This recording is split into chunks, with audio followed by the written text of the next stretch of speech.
ओम श्री परमात्मने नमः। तीसरा अध्याय, श्रीमद् भगवत गीता का तीसरा अध्याय। इस पर अर्जुन ने प्रश्न किया, हे जनार्दन, यदि कर्मों की अपेक्षा ज्ञान आपके श्रेष्ठ मान्य है, तो फिर हे केशव, मुझे भयंकर कर्म में क्यों लगाते हो तथा आप मिले हुए से वचनों से मेरी बुद्धि को मोहित सी क्यों करते हो। इसलिए उस एक बात को निश्चय करके कहिए कि जिससे मैं कल्याण को प्राप्त हूँ। इस प्रकार अर्जुन के पूछने पर भगवान श्री कृष्ण महाराज बोले, हे निष्पाप अर्जुन, इस लोक में दो प्रकार की निष्ठा मेरे द्वारा पहले कही गई है, ज्ञानियों की ज्ञान योग से और योगियों की निष्काम कर्म योग से। परंतु किसी भी मार्ग के अनुसार कर्मों को स्वरूप से त्यागने की आवश्यकता नहीं है, क्योंकि मनुष्य न तो कर्मों के न करने से निष्कर्मता को प्राप्त होता है और न कर्मों को त्यागने मात्र से भगवत साक्षात्कार रूप सिद्धि को प्राप्त होता है, तथा सर्वथा कर्मों का स्वरूप से त्याग हो भी नहीं सकता, क्योंकि कोई भी पुरुष किसी काल में क्षण मात्र भी बिना कर्म किए नहीं रहता।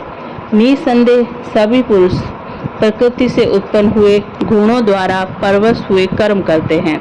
इसलिए जो मूढ़ बुद्धि पुरुष कर्मेंद्रियों को हठ से रोककर इंद्रियों के भोगों को मन से चिंतन करता रहता है, वह मिथ्याचारी अर्थात दंभी कहा जाता है। और हे अर्जुन, जो पुरुष मन से इंद्रियों को वश में करके अनासक्त हुआ कर्मेंद्रियों से कर्म योग का आचरण करता है, वह श्रेष्ठ है। इसलिए तू शास्त्र विधि से नियत किए हुए स्वधर्म रूप कर्म को कर, क्योंकि कर्म न करने की अपेक्षा कर्म करना श्रेष्ठ है, तथा कर्म न करने से तेरा शरीर निर्वाह भी नहीं सिद्ध होगा।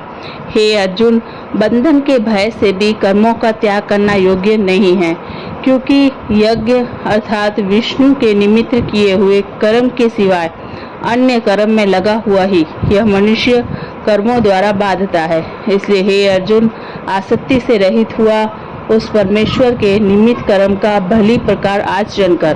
कर्म न करने से तू पाप को भी प्राप्त होगा, क्योंकि प्रजापति ब्रह्मा ने कल्प के आदि में यज्ञ सहित प्रजा को रचकर कहा कि इस यज्ञ द्वारा तुम लोग वृद्धि को प्राप्त हो, और यह यज्ञ तुम लोगों को इच्छित फल कामनाओं को देने वाला होवे, तथा तुम लोग इस यज्ञ द्वारा देवताओं की उन्नति करो और वे देवता लोग तुम लोगों की उन्नति करें।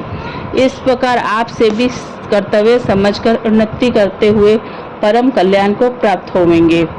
श्री कृष्ण श्रीमद् भगवत गीता के तीसरे अध्याय का आधा भाग, और कल हम पूरा भाग करेंगे।